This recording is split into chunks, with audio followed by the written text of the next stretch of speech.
الحمد لله وكفى والصلاة والسلام على عباده الذين اصطفى أما بعد أعوذ بالله من الشيطان الرجيم بسم الله الرحمن الرحيم وإنك لعلى خلق عظيم صدق الله العظيم وصدق رسوله النبي الكريم وقد قال عليه الصلاة والسلام وعزت لأتمم مكارم الأخلاق أو كما قال عليه الصلاة والسلام. محترم حاضرین کرام، سب سے پہلے تو میں آپ سب کو اور انتظامیہ کمیٹی کو مبارکباد پیش کرتا ہوں کہ یہ 12 روزہ محافل کا انعقاد عمل میں لایا گیا ہے، اور یہ جو محفل جس میں آج ہمیں اللہ نے حاضری کا موقع دیا ہے، یہ ان محافل میں سے ہے جو اللہ کے پاس مقبول ہے اور اللہ کے پاس اس کا بڑا مقام ہے۔ حدیث پاک کا مفہوم آپ کے سامنے عرض کرتا ہوں کہ نبی کریم صلی اللہ علیہ وسلم ایک مرتبہ اپنے حجرے سے باہر نکلے اور مسجد میں دیکھا کہ چند صحابہ بیٹھے ہوئے، تو آپ صلی اللہ علیہ وسلم اور صحابہ کے پاس تشریف لے کر پوچھے ان سے کہ آپ لوگ کیا کر رہے ہیں؟ تو صحابہ نے عرض کیا کہ یا رسول اللہ، ہم اللہ کی تعریف کر رہے ہیں اور اللہ نے جو آپ کو ہمارے درمیان بھیجا ہے، ہم اس پر اللہ کا شکر ادا کریں۔ تو حضور پاک صلی اللہ علیہ وسلم نے ان سے قسم کھلائی، کیا تم یہی بات کر رہے تھے؟ قسم کھا کے؟ تو صحابہ نے عرض کیا کہ یا رسول اللہ، ہم قسم کھا کے کہتے ہیں کہ ہم اللہ کی تعریف کر رہے تھے اور اللہ نے جو آپ کو ہمارے درمیان مبعوث فرمایا ہے، ہم اس کا شکر ادا کر رہے ہیں۔ حضور پاک صلی اللہ علیہ وسلم نے فرمایا کہ دیکھو، ابھی جبرائیل میرے پاس آئے تھے اور جبرائیل نے عرض کیا کہ آپ کے چند صحابہ مسجد میں بیٹھ کر ان کی محفل میں آپ کا ذکر کر رہے ہیں،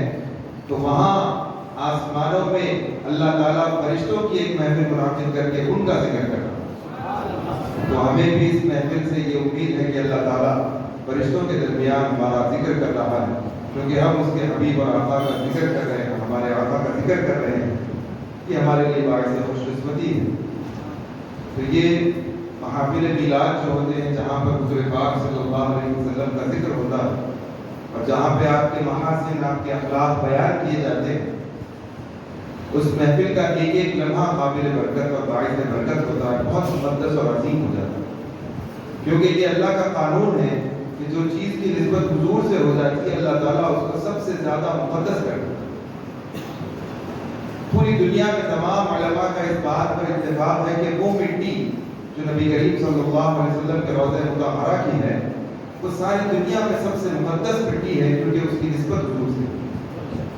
وہ مدینہ جہاں پر آپ صلی اللہ علیہ وسلم تشریف لے گئے اور جہاں پر آپ تشریف فرما ہیں، وہ مدینے کو ہم طیبہ کہتے ہیں، کیونکہ یہ ساری دنیا کے شہروں میں سب سے زیادہ پاک اور صاف شہر ہے، اور یہ مدینہ طیبہ کیوں ہوا؟ کیونکہ اس کی نسبت حضور سے ہو گئی۔ آج بھی مدینہ منورہ میں وہ منبر رسول صلی اللہ علیہ وسلم رکھا ہوا ہے جس پر حضور پاک صلی اللہ علیہ وسلم خطبہ دیا۔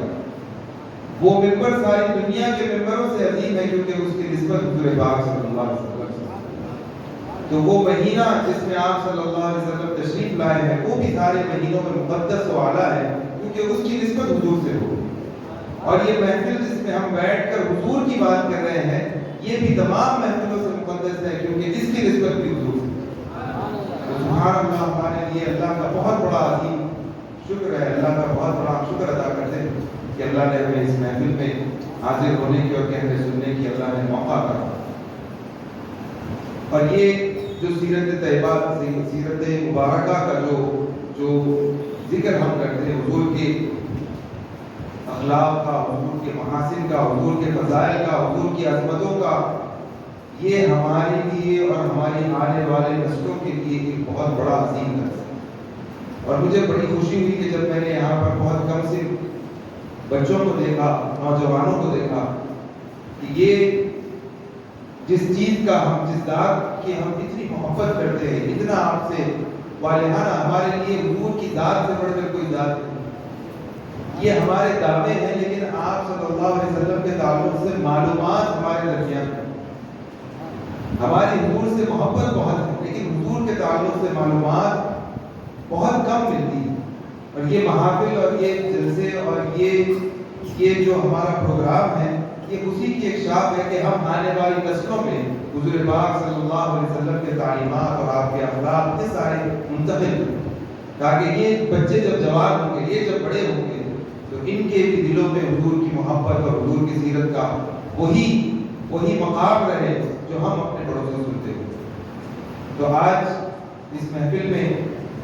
جو مجھے خاص طور پر 2 مضامین کا مجھے حکم ہوا کہ اس پر آپ کچھ بولیں، تو میں تو اپنے آپ کو اتنا قابل نہیں سمجھتا کہ میں اس کا حق ادا کر سکوں گا، لیکن بہت اہم موضوعات ہیں۔ ایک تو یہ کہ حضور پاک صلی اللہ علیہ وسلم کا غیر مسلمین کے ساتھ جو رویہ تھا، جو آپ کا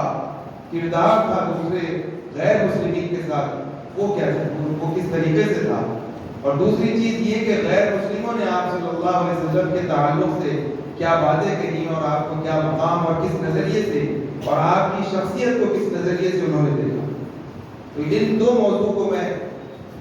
آپ کے سامنے عرض کرنے کی کوشش کروں گا۔ سب سے پہلے تو قرآن ہمیں بتاتا ہے کہ نبی کریم صلی اللہ علیہ وسلم سارے عالم یعنی ساری کائنات کے ہر ذرے ذرے کے لیے رحمت بنا کے آپ صلی اللہ علیہ وسلم کسی قوم، کسی پرٹیکولر محلے کے لیے یا کسی شہر کے لیے، کسی ملک کے لیے یا پھر کسی زبان کے بولنے والوں کے لیے یا کسی رنگ والے، کسی روپ والے، ایسے کسی طبقے یا کسی قبیلے والوں کے لیے آپ صلی اللہ علیہ وسلم نبی نہیں بنے، بلکہ آپ صلی اللہ علیہ وسلم سارے عالموں کے لیے نبی بنا کر بھیجے، سارے عالموں کے لیے۔ تو ہم نے ہمارے استاد سے پوچھا یہ عالم کسے کہتے ہیں، عالمین کا یہاں پر ہم ذکر کر رہے ہیں، تو عالم کسے کہتے ہیں؟ تو خدا کی ذات کے علاوہ جو بھی ہے وہ عالم۔ تو حضور پاک صلی اللہ علیہ وسلم خدا کی ذات کے علاوہ جو بھی چیز ہے اس کے لیے اللہ نے ان کو رحمت بنایا ہے۔ قرآن میں اللہ فرماتا ہے وَمَا أَرْسَلْنَاكَ إِلَّا رَحْمَةً لِلْعَالَمِينَ، اے حبیب ہم نے آپ کو سارے عالموں کی رحمت بنا دی۔ تو ہر صرف ایسا نہیں کہ صرف ہم مسلمان ہیں، ہم ماننے والے ہیں، انہی کے لیے حضور رحمت ہے، بلکہ جو نہیں مانتے ان کے لیے بھی رحمت، جو آپ کو نہیں جانتے ان کے لیے بھی رحمت ہے، جو آپ کے تعلق سے کبھی کچھ سنے ہی نہیں ان کے لیے بھی حضور پاک صلی اللہ علیہ وسلم۔ تو آپ صلی اللہ علیہ وسلم کا رحمت اور رحم کر جو آپ کی رحمت ہے اسی سے ساری دنیا باقی اور چل رہی ہے۔ تو سب سے پہلے تو یہ بات ہمارے لیے بہت ضروری ہے، یہ جاننا ہمارا ضروری ہے کہ یقیناً حضور پاک صلی اللہ علیہ وسلم کا دوسرے جو مذہب کے لوگ تھے ان کے ساتھ کیا طریقہ تھا۔ تو میں آپ کے سامنے بالکل چھوٹی چھوٹی باتیں آپ کے سامنے عرض کروں، ایسا کوئی نہیں کہ فلسفیانہ بیان کرنا ہے، ایک چھوٹی سی بات آپ کے سامنے عرض کروں گا کہ ہم بچپن سے ایک واقعہ سنتے ہیں، جب ہم مسجد میں جا کر سوائیاں مسائیاں پڑھتے تو دینیات کی کتابوں میں وہ واقعہ ہوتے ہیں، اور کہیں بھی ادب اور اخلاق کی بات ہوتی تو وہ واقعہ ہمیں سنایا جاتا کہ ایک بڑھیا تھی مدینے میں جو حضور پاک صلی اللہ علیہ وسلم پر کچرا ڈالا، وہ غیر مسلم، اور یعنی روز وہ حضور پاک صلی اللہ علیہ وسلم اس راستے سے گزرتے، اور اکثر لوگ اس واقعے سے کہ وہ راستے سے حضور گزرتے تو وہ آپ پر کچرا ڈالا، ایک دن ہو گیا وہ کچرا نہیں ڈالی، دوسرا دن ہو گیا وہ کچرا نہیں ڈالی، تیسرا دن ہو گیا وہ کچرا نہیں ڈالی، تو آپ صلی اللہ علیہ وسلم نے اس کی خبر لی کہ وہ خاتون ہے کہاں، کیا ہو؟ تو پتہ چلا کہ وہ خاتون بیمار ہے اور وہ مریض ہے، وہ اٹھ نہیں سکتی، تو فوری حضور پاک صلی اللہ علیہ وسلم اس کی تیمارداری کے لیے چلے۔ تو یہ ہمارے نبی کا کردار تھا کہ وہاں پر یہ نہیں دیکھا کہ یہ اسلام لائی نہیں ہے، یہ مسلمان ہے نہیں ہے، یہاں پر یہ دیکھا گیا کہ وہ روز آپ کو تکلیف دیتی تھی، لیکن اس کے باوجود حضور پاک صلی اللہ علیہ وسلم کا طریقہ کار کیا تھا، آپ کا دوسرے مذہب والوں کے ساتھ آپ کا رویہ کیا تھا کہ آپ اس کی بیماری، آپ اس کی تیمارداری کے لیے جائیں۔ یہ واقعہ سب نے سنا ہے۔ تو یہ ہمارے حضور کے اخلاق کا ایک بہت بڑا معیار ہے کہ نبی کریم صلی اللہ علیہ وسلم ہر مذہب، ہر انسان کے لیے رکھتے، اور ہمیں یہ چیز بالکل جاننی چاہیے کہ یہ ہمارے نبی کریم صلی اللہ علیہ وسلم کا یہ معیار ہے کہ آپ نے فرمایا کہ انما بعثت لأتمم مکارم الاخلاق، میں دنیا میں بھیجا ہی اس لیے گیا ہوں کہ اخلاق کی چوٹیوں کو میں پورا کر سکوں، یعنی اخلاق کا جو سب سے بڑا معیار ہے اس معیار کو دنیا کے سامنے پیش کرنے کے لیے میں آیا۔ اور وہ اخلاق صرف کسی ایک مذہب والوں کے لیے، کسی ایک قوم کے لیے، کسی عرب کے لیے، عجم کے لیے نہیں، ساری دنیا والوں کے لیے آپ کے اخلاق لے کر آؤ۔ اور وہی چیز کہ آج ہمیں لوگوں تک پیغام پہنچانا یہی ہے کہ ہمارے جو نبی، ہمارے آقا جو ہیں، وہ ساری دنیا والوں کے لیے اخلاق سے پیش آنے والے، ساری دنیا کو اخلاق سکھانے والے، ساری دنیا کو انسانیت سکھانے والے، یہ وہ ذات بنی وہ عظیم المرتبہ شخص۔ تو نبی کریم صلی اللہ علیہ وسلم کا دوسرے مذاہب کے لوگوں کے ساتھ جو رویہ تھا وہ بڑا ہی معنی خیز اور بڑا ہی ایک دنیا میں ایک مثال اس کے لیے، ایک ایسی عظیم الشان مثال کہ آپ صلی اللہ علیہ وسلم صرف دوسرے مذہب والوں کے ساتھ اچھا برتاؤ نہیں کرتے، بلکہ آپ ان کے مظالم سہنے کے باوجود، ان کے ظلموں کو سہنے کے باوجود ان سے حسن اخلاق کے ساتھ پیش آتے۔ تاریخ اسلام کا ایک سب سے بڑا واقعہ جو فتح مکہ کے نام سے ہم جانتے ہیں، کہ جس میں حضور پاک صلی اللہ علیہ وسلم نے مکے کو فتح کیا۔ مکہ آپ کی جائے پیدائش، آپ کا وطن ہے، اصلی وطن ہے، اصلی آپ کا وطن، آپ کا خاندان، آپ کا کنبہ، آپ کا قبیلہ سب مکے سے۔ آپ مکے میں آپ نے اپنی عمر کا ایک بڑا حصہ آپ نے مکے مکرمہ میں گزارا، لیکن جب ہجرت کا حکم ہوا تو آپ ہجرت کر کے مدینہ چلے، اور مدینہ جانے کے بعد جب اسلام مستحکم ہوا تو آپ پھر مکے کو فتح کیے، اور جب مکے کو فتح کیے تو آپ صلی اللہ علیہ وسلم کے سامنے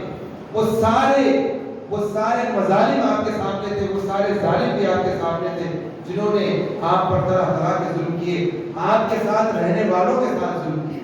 لیکن جب فتح مکہ کا واقعہ اگر کوئی پڑھتا ہے، اگر کوئی اس کے بارے میں تفصیلات معلوم کرتا ہے، تو اس سے بڑا رحم والا دن پوری دنیا کی تاریخ میں نہیں کہ حضور پاک صلی اللہ علیہ وسلم کے سامنے ایک شخص کو لایا گیا، صحابہ لا رہے ہیں اور بول رہے ہیں کہ یا رسول اللہ اس نے آپ کے ساتھ ایسا کیا تھا، ایسا کیا تھا۔ آپ صلی اللہ علیہ وسلم فرمایا کہ اس کو معاف کرو۔ آپ صلی اللہ علیہ وسلم کے سامنے ایک بڑے ظالم کو لایا گیا، اس کو کہا کہ آپ کے صحابہ کے ساتھ یہ ایسا کرتا تھا۔ آپ نے فرمایا کہ آج کے دن یہ معاف، آج کے دن یہ معاف ہے۔ ایسے ہی حضرت ابو سفیان کو جو ایمان لانے سے پہلے، ابو سفیان کا نام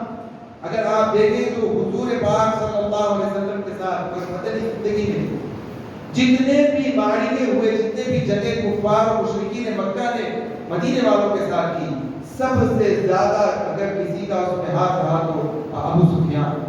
تو جب وہ ان کے حضور کے سامنے پیش کیا گیا کہ یہ وہی ابو سفیان ہے یا رسول اللہ جو آپ کے تعلق سے ہر بار آپ کے قتل کی اور آپ کو نعوذ باللہ ختم کرنے کی سازش میں یہ شخص ملوث تھا، آپ کے اوپر تیر برسائے، آپ کے اوپر ہر طرح کا حملہ کرنے کی کوشش کی، آج وہ شخص آپ کے سامنے ہے۔ یا رسول اللہ، حضرت عمر فاروق اپنی تلوار نکال کر کہتے ہیں حکم فرمائیے یا رسول اللہ اس کی گردن کی۔ لیکن آپ صلی اللہ علیہ وسلم کیا فرماتے ہیں؟ کیا آپ کا فیصلہ تھا ساری دنیا کی تاریخ بھی اٹھا لیں تو ایسا رحم دل لانا فیصلہ کوئی نہیں ملا تھا۔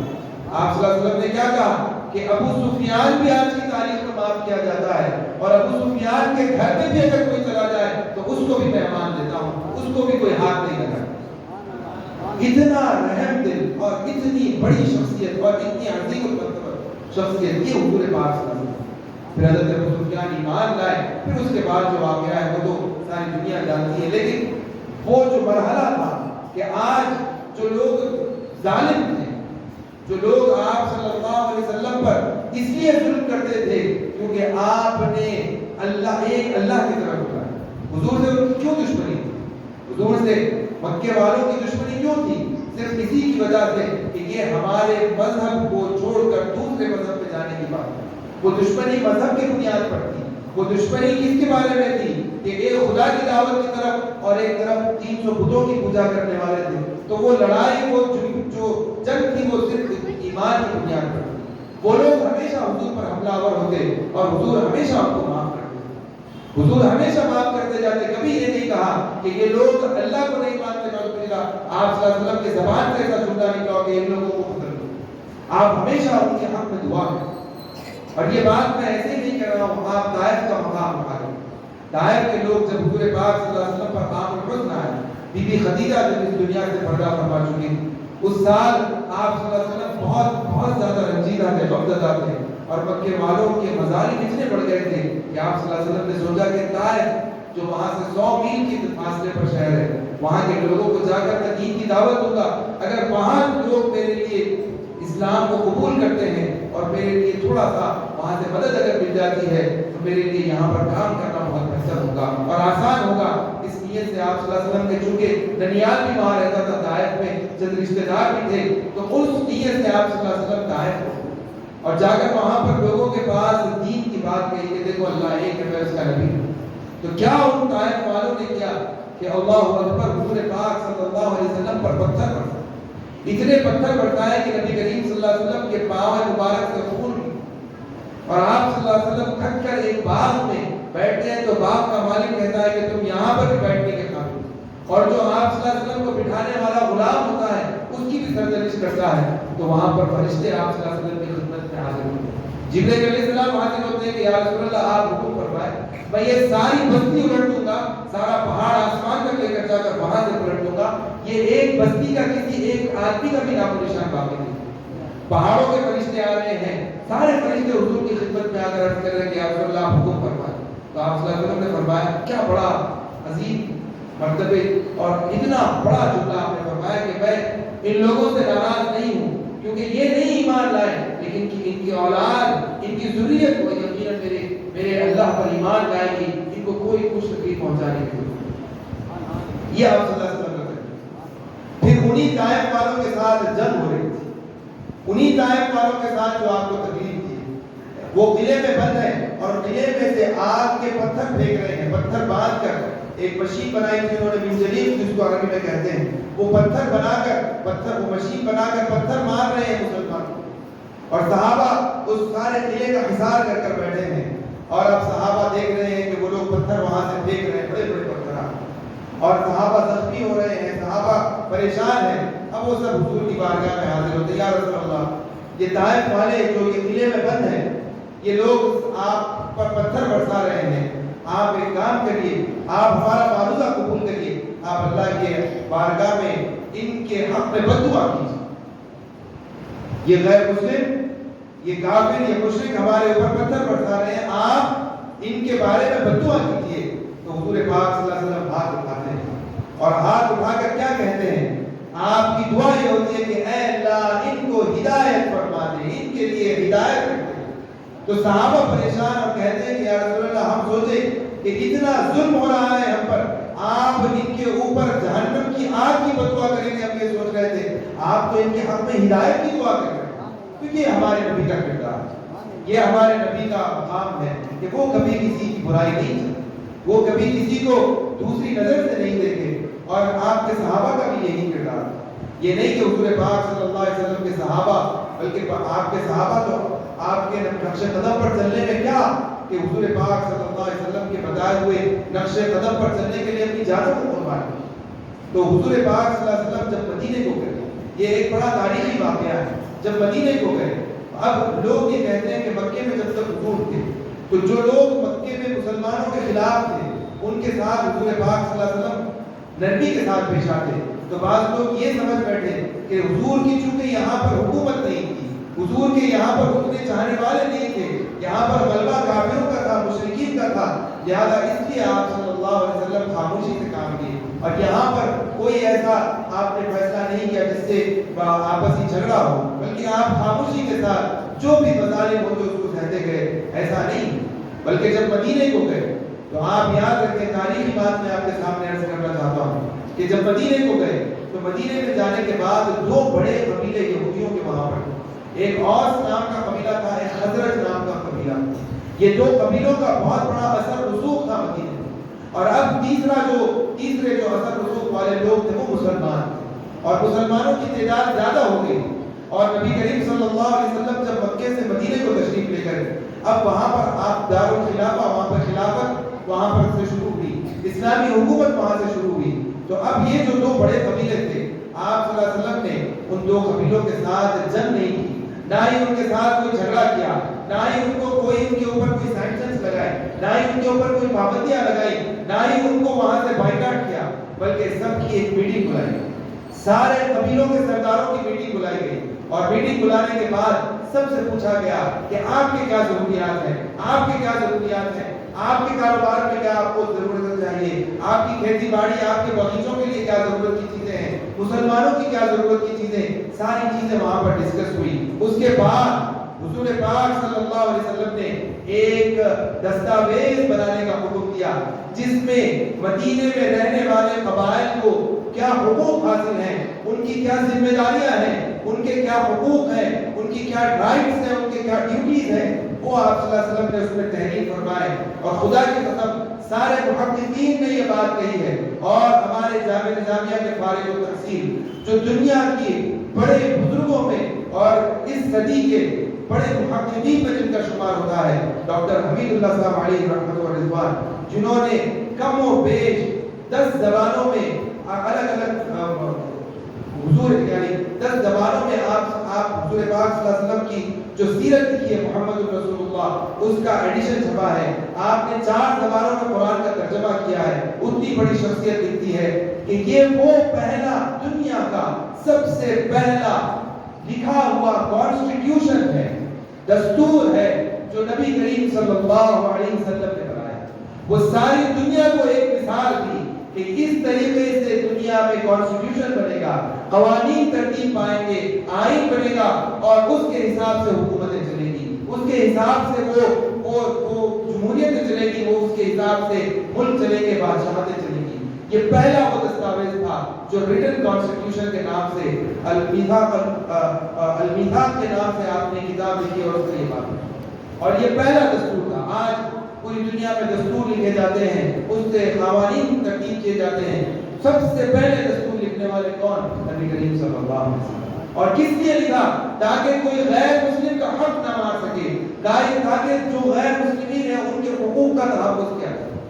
اور جو حضرت جو وہاں پر اثر رسوخ رکھنے والے تھے ان کو حقوق دیے گئے کہ آپ کے مذہب کے حساب سے آپ کی عبادت خانوں میں آپ عبادت کریں، کوئی آپ کو روکنے والا نہیں۔ آپ اپنے بازار میں اپنے حساب سے آپ بیع و شراء کریں، کوئی آپ کو روکنے والا نہیں۔ آپ کے کسی بھی معاملے میں آپ اپنے مذہب کے اعتبار سے شادی کریں، آپ اپنے مذہب کے اعتبار سے آپ اپنی جائیدادوں کو تقسیم کریں، مسلمان آپ کو کوئی روکنے والا نہیں۔ مسلمانوں نے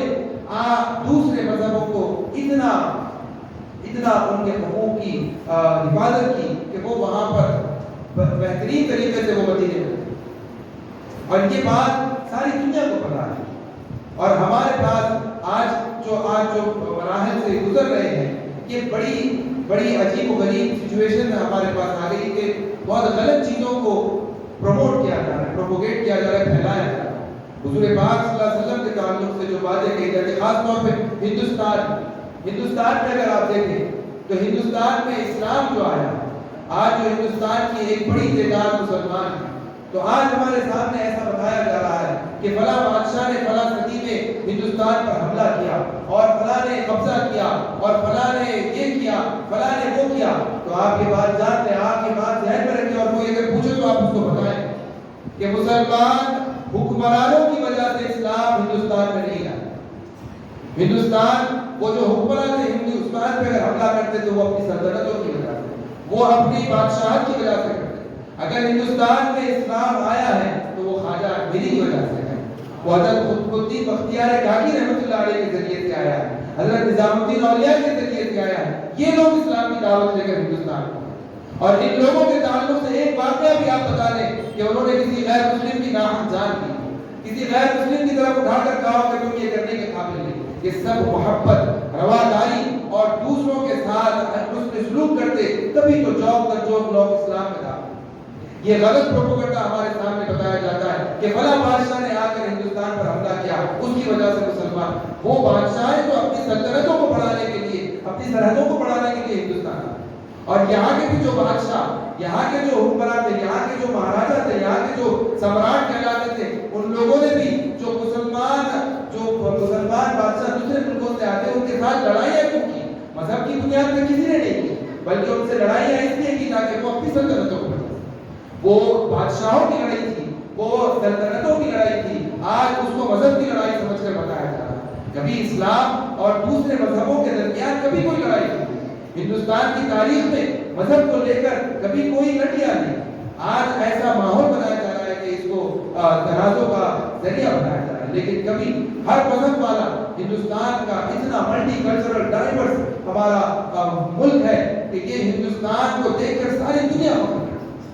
ساری دنیا فخر کرتی ہے کہ یہاں پر ہر 100 کلومیٹر پر آپ کو ایک نئی زبان ملتی ہے، ایک نیا کلچر ملتا ہے، ایک نیا مذہب ملتا ہے، اور یہ سب ایک ساتھ رواداری کے ساتھ رہتے ہیں. یہ ساری دنیا میں ایک بڑی مثال ہے. اور مسلمانوں نے یہ تعلیم اپنے بڑوں سے، ہمارے اولیاء اور بزرگان دین جو ہیں ان سے ہم نے تعلیم کی. ایک بزرگ کا بھی واقعہ نہیں کہ انہوں نے کسی غیر مذہب والے کو کچھ ایسی بات کہی جس کی وجہ سے اس کے مذہب کو ٹھیس پہنچی. اللہ تعالیٰ قرآن میں خود فرماتا ہے کہ تم دوسرے مذہبوں کے معبودوں کو کچھ نہ کہو، کیونکہ وہ پھر تمہارے معبود کو کہیں گے اور تمہیں پتہ بھی نہیں چلے. تو اسلام بھی ہمیں یہ تعلیم دیتا ہے کہ کسی مذہب کی طرف کوئی انگلی اٹھانے والی بات نہیں، بلکہ ان کے حقوق کی حفاظت کرنا، انسانیت کا درد دینا، یہ ہمارے نبی کا پیغام ہے. تو آج غلط پروپیگنڈے ہمارے سامنے لائے جا رہے ہیں، اور یہ صرف چند وجوہات کی بنا پر ہے، اس کا کوئی زیادہ زور نہیں رہے گا، کیونکہ ہندوستان کی تاریخ بہت بڑی ہے، عظیم ترین تاریخ ہے. ہندوستان کا کلچر جو ہے 10,000 سال پرانا، ہم تو کہتے ہیں اس سے بھی پرانا، اور اسلام کا تعلق ہندوستان سے تو بہت پرانا. اسلام کا تعلق ہندوستان سے تو دنیا میں جو سب سے پہلے انسان آئے حضرت آدم علیہ السلام، ان کی آمد ہندوستان میں. تو ہندوستان میں سب سے پہلے اسلام اللہ کا نام لینے والی شخصیت ہندوستان میں. تو یہ ہندوستان کا تعلق اسلام سے اور دوسرے مذاہب سے بہت پرانا ہے. یہ ایسا نہیں کہ ایک دوسرے سے لڑتے ہوئے جھگڑتے ہوئے یہ ہندوستان قائم ہوا ہے، یہ ملک قائم ہوا، بلکہ یہ ملک یہ ہر مذہب والا لے کر اس کو چلا ہے جو آج اتنا ترقی یافتہ ہمارا ملک. اور ہم چاہتے ہیں کہ ہر مذہب والا مل کر اس کی ترقی کے لیے کام کرے، تاکہ یہ ملک ساری دنیا میں، علامہ اقبال کا کیا شعر ہے، سارے جہاں سے اچھا ہندوستان. آپ نے اپنے شعر میں بتا دیا کہ پوری دنیا میں اگر کوئی ملک ہے، پوری دنیا میں اگر کوئی سارے جہاں سے اچھا، پورے جہاں کو آپ نے کہا کہ پوری جہاں میں ایسا ملک نہیں مل سکتا جیسا میرا ہندوستان ہے، جیسا میرا یہ ہندوستان ہے، ساری دنیا میں ایسا ملک نہیں مل سکتا. تو دوسرے مذہبوں والوں کے ساتھ رواداری کے ساتھ رہے. ایک واقعہ میں آپ کے سامنے عرض کرتا ہوں کہ ایک مکے کے پاس جنگل میں ایک بڑھیا رہا کرتی. وہ بڑھیا جنگل سے لکڑی کاٹ کر اپنے گھر کو لے جایا کرتی. عمر بہت زیادہ ہو چکی تھی، تو اب وہ بڑھیا کو لکڑی لے کر اپنے گھر کو جانا بڑا دشوار تھا. وہ یہودی بڑھیا تھی، اور وہ مکے سے دور اس لیے جا کر رہ گئی تھی کہ نبی کریم صلی اللہ علیہ وسلم مکے میں دین کی دعوت دے رہے ہیں، تبلیغ کر رہے ہیں، اللہ کے رسول کی طرف بلا رہے ہیں. تو وہ مکہ چھوڑ کر اس جنگل میں جا کر گئی. اس نے کہا کہ میں یہ شہر میں نہیں رہ سکتی جہاں پر ایسی بات ہو رہی. تو ایک دن وہ بڑھیا اپنا لکڑی کا کٹھا اٹھا کر جا رہی ہے، اس کو جانے نہیں رہا، وہ اٹھا نہیں سکتی. تو ایک نوجوان ہٹا کٹا نوجوان وہاں سے گزر رہا. اس نے اس بڑھیا کو دیکھا تو وہ بڑی مشقت کے ساتھ اس لکڑی کو اٹھا سک رہی تھی. تو اس نوجوان نے جا کر اس بڑھیا کی مدد کی، اور وہ لکڑی کا کٹھا اپنے کندھے پر اٹھایا اور اس کے گھر کو لے کر گئے. گھر جانے کے بعد وہ لکڑی رکھنے کے بعد وہ بڑھیا کہتی کہ بیٹا میں بہت غریب ہوں، میں تیری کوئی ضیافت نہیں کر سکتی، میں تجھے کوئی کھلا پلا نہیں سکتی، میں تیرے لیے کوئی ساز و سامان کا تیرے لیے کوئی مدد نہیں کر سکتی، مگر میں ایک نصیحت تجھے کرتی ہوں. وہ نصیحت یہ ہے کہ یہاں سے چند میل فاصلے پر مکہ شہر ہے، وہاں پر ایک شخص آیا ہے محمد جس کا نام ہے، تو اس سے بچ کے رہنا. وہ شخص بڑا جادوگر کلام والا ہے، اس کی بات جو ایک مرتبہ سنتا ہے وہ پھر اسی کا ہو جاتا ہے. میں تجھے نصیحت کرتی ہوں، یہ میری نصیحت سمجھ کے رکھنا کہ وہ شخص سے تو ملے تو اس سے نہ گفتگو کرنا نہ تو اس سے ملاقات کرنا. تو یہ بات اس نوجوان نے سن لی اور وہ نکل رہا تھا. تو بڑھیا نے وہ نوجوان جب جا رہا تھا تو اس کو پوچھا کہ بیٹا اتنی تو نے میری مدد کر دی تو تو مجھے اپنا نام تو بتا دے، آخر تو کون ہے؟ تو وہ شخص پلٹتا ہے اور کہتا ہے کہ جس محمد کے بارے میں تم کہہ رہے تھے میں وہی محمد ہوں. تو وہ عورت سن کر کے اتنا پریشان ہو جاتی ہے کہ میں جب سے آپ کو اتنا برا بھلا کہہ رہی تھی، آپ سے دور رہنے کی نصیحت کر رہی تھی، آپ نے ایک مرتبہ بھی یہ نہیں کہا کہ میں محمد ہوں. میں آپ جیسی شخصیت سے بھاگنے کے لیے یہاں پر مکہ چھوڑ کر جنگل میں آ کر رہ رہی تھی، لیکن آپ کا اگر میں نہیں ملتی تو میری زندگی پوری جو میں نے گزاری ہے وہ پورے خسارے میں ہوتی اور میں نقصان کر رہا ہوں. اور وہ عورت فوری آپ صلی اللہ علیہ وسلم پر ایمان. تو نبی کریم صلی اللہ علیہ وسلم چاہتے تو اس شخص کو، اس عورت کو روک کر بیچ میں کہتے کہ یہ جو کہہ رہی ہو کہ میں وہی شخص ہوں، آپ اس کو تعلیم دے سکتے، لیکن آپ نے اس کی ساری باتیں سنی اور ساری باتیں سننے کے بعد اس کو کوئی جواب نہیں دیا، تو اس کا یہ اثر ہوا کہ وہ داخل اسلام میں، اس سے لڑتے جھگڑنے کا کوئی فائدہ نہیں۔ تو یہ ہمارے نبی کریم صلی اللہ علیہ وسلم کے اخلاق، یہ آپ کا حسن خلق ہوتا کہ جو دیکھتا آپ کو وہ مسلمان ہوتا، جو آپ کی باتیں سنتا وہ مسلمان ہو جاتا۔ لوگ جو کفار مکہ تھے وہ کانوں میں روئی رکھ کر پھرا کرتے تھے، کیونکہ آپ کی شیریں بیانی ایسی تھی، آپ کی گفتار ایسی تھی، آپ کے الفاظ ایسے تھے کہ اگر آپ ایک لفظ نکالتے تو ان کو یہ نہ تھا کہ یہ لفظ ہمارے دل پہ بھی اثر کرے گا اور مسلمان ہو جائیں گے، لہٰذا ہم کانوں میں رویاں ڈالیں گے۔ اور بہت غلط طریقے سے اسلام کو اور اسلام کی تبلیغ کو بتایا جاتا ہے کہ یہ ایسا پھیلے، یہ ایسا پھیلے، نہیں، بلکہ اسلام محبت کا پیغام ہے، اسلام انسانیت کا پیغام ہے، اسلام سلامتی کا پیغام ہے۔ ایک بہت بڑے غیر مسلم محقق ہیں، وہ ایک مرتبہ حیدرآباد کے ایک جلسے میں آئے تھے، بہت بڑے کسی پجاری ہیں، بہت بڑے پنڈت ہیں، وہ ان کا تعارف ہے، مجھے نام یاد نہیں آ رہا ہے، لیکن انہوں نے اپنے جلسے میں ایک بات کہی کہ دیکھیں اسلام کے بارے میں نے 1,00,000 کروڑ سے بھی زیادہ اچھی باتیں پڑھی، اسلام کے بارے میں میں نے بہت اچھی باتیں پڑھی ہیں، ایسا دنیا میں کوئی مذہب نہیں، لیکن یہ مذہب صرف کتابوں کے حد تک رہ گیا ہے، مسلمانوں میں یہ مذہب نظر نہیں، کیونکہ جو اخلاق اور جو کردار ہم نے صحابہ کا پڑھا، نبی کا آپ کے بارے میں جو ہم نے پڑھا ہے وہ صرف کتابوں تک رہ گیا، وہ ہم کسی مسلمان میں ڈھونڈتے ہیں تو نظر نہیں آتا۔ یہی وجہ ہے کہ آج آپ پر یہ سارے مسائل اور مشکل ہیں۔ ہم کتابوں میں آپ پڑھیں، تقریروں میں آپ سنیں، ارے اتنا بڑا اچھا مذہب ہے، اتنا اچھا دین ہے، ایسی رواداری ہے، ایسی بات کہہ رہے ہیں، پڑوسی کے حقوق اگر آپ سنیں گے، اگر آپ اسلام میں پڑوسی کے حقوق اگر آپ سنیں گے، پڑوسی بازو رہنے والا، گھر کے بازو رہنے والا، اگر اس کے حقوق سنیں گے تو صحابہ کہتے ہیں کہ جب پڑوسی کے حقوق حضور صلی اللہ علیہ وسلم نے بتانا شروع کیے تو ہم یہ گمان کر بیٹھے تھے کہ اللہ ہماری وراثت میں بھی پڑوسی کا حصہ رکھے، اتنا زیادہ اس کے ساتھ محبت، اتنا زیادہ ان کے ساتھ طریقے سے رہنا ہے۔ یتیموں کے حقوق آپ صلی اللہ علیہ وسلم، اور یہاں پر یتیم سے مراد کوئی مسلمان یتیم نہیں، آپ سمجھیں گے کہ مسلمان کوئی بھی یتیم بچہ ہو، اس کے تعلق سے نبی کریم صلی اللہ علیہ وسلم کا کیا حکم ہے کہ تم اگر تمہارے گھر کے بازو کوئی یتیم بچہ رہتا ہے تو تم اگر شوربہ بناؤ تو ایسے بند کمرے میں بناؤ کہ خوشبو اس تک نہ پہنچے، اگر تم اپنے گھر میں گوشت بنا رہے ہو تو گوشت کی خوشبو باہر بازو گھر میں نہ پہنچے، اگر پہنچ رہی ہے تو تھوڑا پانی اپنے شوربے میں زیادہ ڈال کر ان تک سالن نہیں پہنچا دے، کیونکہ وہ یتیم بچے اگر یہ خوشبو سنیں گے تو اب وہاں پر ان کو کھانے کا شوق ہوگا۔ اور یہ کسی مسلمان یتیموں کے بارے میں بات نہیں، کوئی بھی یتیم بچہ، کوئی بھی بیوہ عورت، کوئی بھی یتیم، کوئی بھی معذور شخص ہو تو نبی کریم صلی اللہ علیہ وسلم کا اس کے ساتھ کیا ہوتا، بڑا اخلاق کے ساتھ ان کے حقوق کی حفاظت ہوتی ہے۔ اور یہ بات بہت سارے ایسے واقعات ہیں جس میں آپ صلی اللہ علیہ وسلم نے غیر مسلموں کے ساتھ بڑے رحم دلانہ آپ نے شفقت کے ساتھ ان کے ساتھ پیش۔ اور حضرت ابو ہریرہ رضی اللہ تعالیٰ عنہ کی والدہ جو تھے وہ یہودی، حضرت ابو ہریرہ رضی اللہ تعالیٰ عنہ کی والدہ وہ یہودی تھی، اور حضرت ابو ہریرہ جب بھی گھر جاتے تو ان کی والدہ نعوذ باللہ حضور پاک صلی اللہ علیہ وسلم کے بارے میں برا بھلا کے ان کو گالیاں دیتی رہتی، نعوذ باللہ ان کے بارے میں ہمیشہ اپنے بیٹے کو ٹوکتے رہتے۔ تو ایک مرتبہ تنگ آ کر حضرت ابو ہریرہ رضی اللہ تعالیٰ عنہ حضور کی بارگاہ میں حاضر ہوتے اور ہر چیز حضور سے شیئر کرتے تھے، تو آگے عرض کی کہ یا رسول اللہ میری والدہ ہے، میری والدہ کا معاملہ یہ ہے کہ وہ آپ کی گستاخی ہمیشہ کرتے رہتے، آپ کے بارے میں برا بھلا کہتے ہیں۔ تو اب ہونا کیا تھا، معاملہ کیا ہونا چاہیے تھا کہ یہ حکم ہونا چاہیے تھا کہ ابو ہریرہ تم اپنی والدہ کو چھوڑ دو، تم یہی رہ جاؤ، تم یہی رہ جاؤ، تم میرے پاس ہی رہ جاؤ، کیونکہ تم صبح شام یہی رہتے ہو، تم یہی رہ جاؤ۔ یا پھر یہ حکم ہونا تھا کہ تم اپنے والدہ کو چھوڑ کر دوسرا گھر لے، یا تم اپنے والدہ کو ان کے قبیلے والوں کے پاس چھوڑ دے کے آؤ۔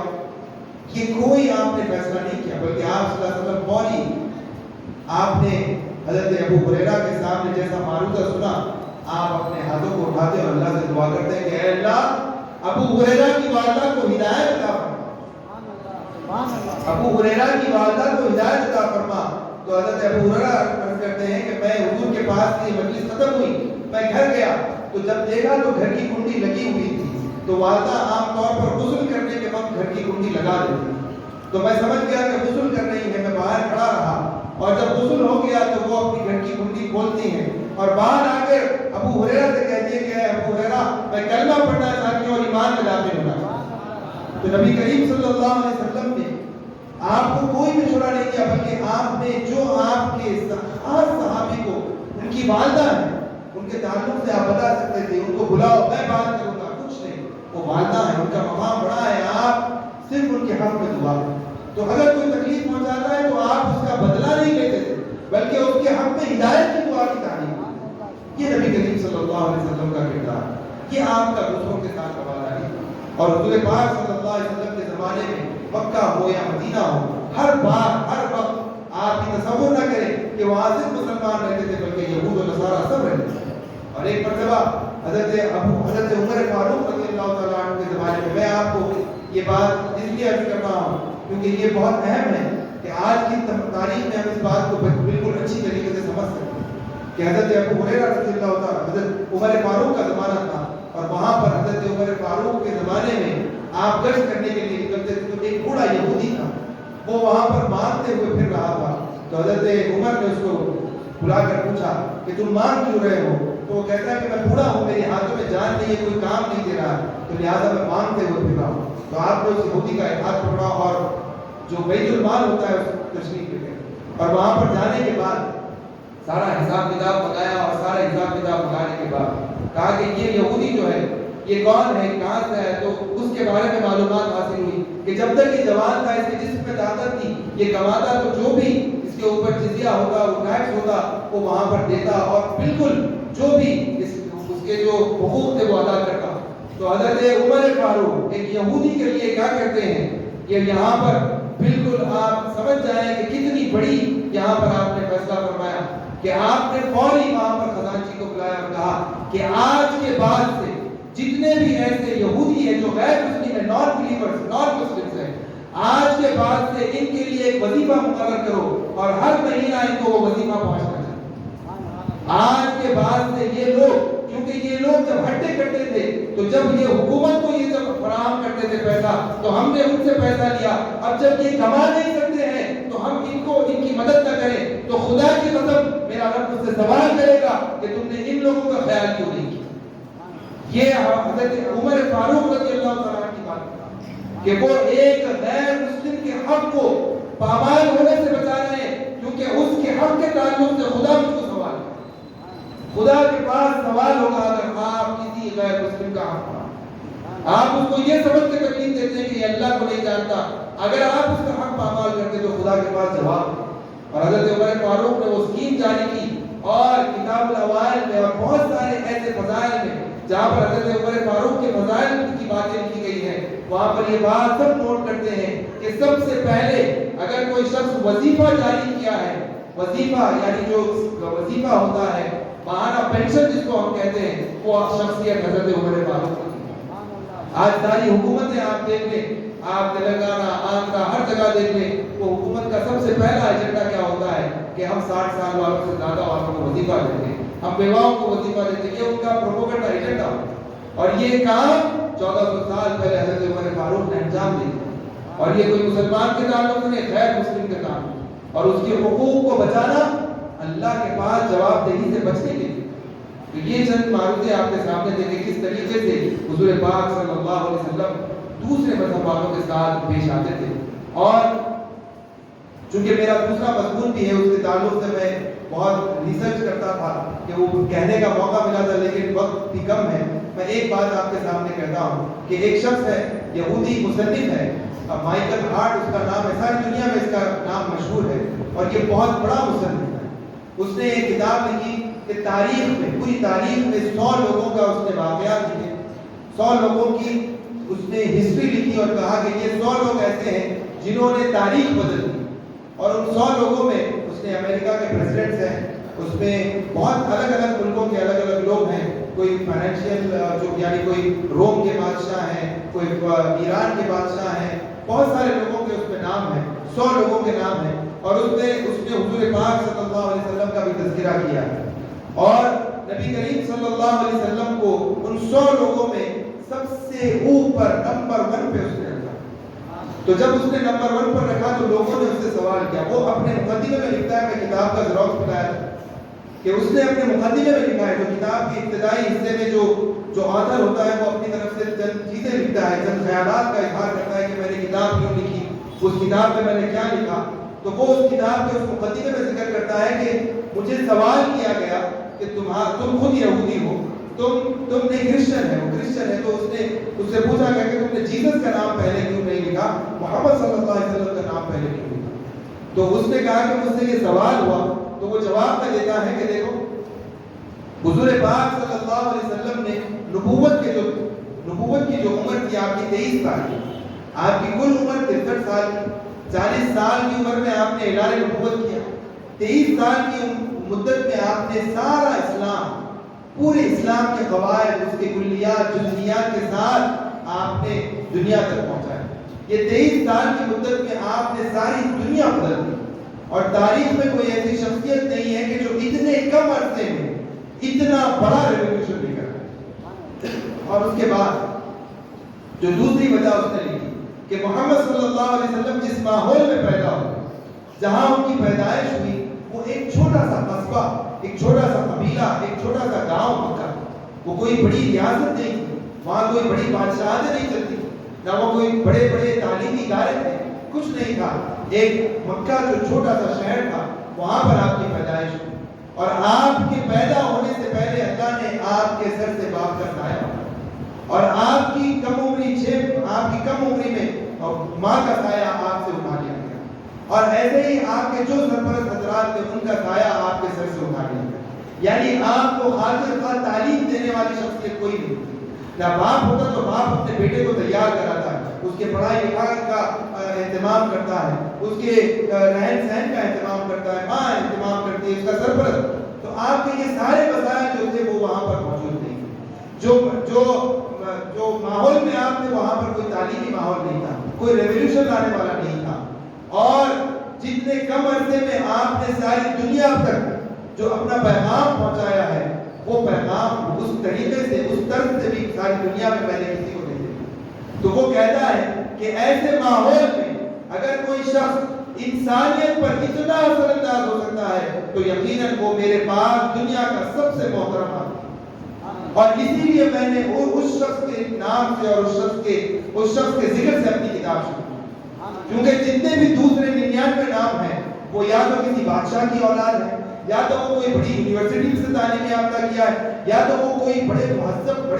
بڑی لندن کی یونیورسٹی سے آکسفورڈ سے پڑھا ہوا ہے, یا پھر اس نے کوئی بادشاہ یعنی بڑے اساتذہ کے پاس وہ پڑھا ہے. لیکن جب میں محمد صلی اللہ علیہ وسلم کی شخصیت دیکھتا ہوں تو آپ کے پاس ایسے کوئی وسائل نہیں تھے, آپ نے اتنا زیادہ عرصہ بھی نہیں کیا, لیکن میں جب دیکھتا ہوں کہ کتنا انہوں نے انسانیت پر اثر اپنا چھوڑا ہے تو اس سے زیادہ اثر میں دنیا میں کسی اور شخصیت کا نہیں. کہ اتنا اثر انداز آپ کی شخصیت تھی کہ آج تک آپ کے ماننے والے اپنے اٹھنے بیٹھنے میں محمد صلی اللہ علیہ وسلم کو مانتے ہیں, اپنے عقیدوں میں ان کو مانتے ہیں, ہر طرح سے وہ زندگی گزارنا چاہتے ہیں تو محمد صلی اللہ علیہ وسلم کیسے زندگی. تو اتنا اثر انداز, اتنا مؤثر شخص میں نے دنیا میں کسی کو نہیں. اور ایسے 17 سے 18 انگریز آتھر ہیں جو کتابیں لکھتے ہیں, ان کے تجزیے ہیں حضور پاک صلی اللہ علیہ وسلم کے تعلق سے, اور تعدد ازواج کے تعلق سے بھی ایک شخص نے لکھا ہے کہ نبی کریم صلی اللہ علیہ وسلم نے جو ایک تعدد ازواج کا جو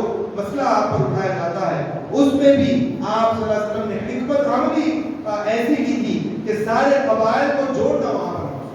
تو اس کی ایک بڑی تفصیل ہے, وقت ہمیں اتنی گنجائش نہیں دیتا, لیکن آپ یہ بات ذہن میں رکھیں کہ بہت سارے ایسے لوگ ہیں, خود ہندوستان کے کئی سارے ایسے مورخین ہیں اور آتھر ہیں, مصنفین ہیں, جو نبی کریم صلی اللہ علیہ وسلم کے تعلق سے یہ خیال کا اظہار کیے ہیں کہ یہ شخص نے جو انسانیت پر اپنا اثر چھوڑا ہے, ایسے مؤثر لوگ دنیا میں کبھی پیدا ہی نہیں. تو یہ باتیں تھیں جو حضور پاک صلی اللہ علیہ وسلم کے اخلاق کے تعلق سے تھیں. اور آج ہمارے لیے وقت کی ضرورت بھی ہے, اہمیت بھی ہے کہ ہم یہ جو نوجوان نسل ہماری بیٹھی ہوئی ہے, کیونکہ آگے آنے والے زمانے میں کیا مسائل آنے والے ہیں ہم نہیں جانتے, لیکن یہ نسل کو ہمیں تیار کرنا ہے, ہر حال میں ان کو تیار کرنا ہے. اور تیار کرنے کا مطلب کیا ہے کہ ہم حضور پاک صلی اللہ علیہ وسلم کی تعلیمات سے ان کو واقف کرائیں, حضور پاک صلی اللہ علیہ وسلم سے وابستگی ان کے اندر پیدا کریں اور نبی کریم صلی اللہ علیہ وسلم سے والہانہ محبت ان کے اندر، کیونکہ ہمارے بڑوں نے، ہمارے بزرگوں نے محنت کی تو آج ہمارے درمیان یہ محبت اور یہ عقائد ہمارے باقی ہیں۔ اب ہمارا کام یہ ہے کہ ہمارے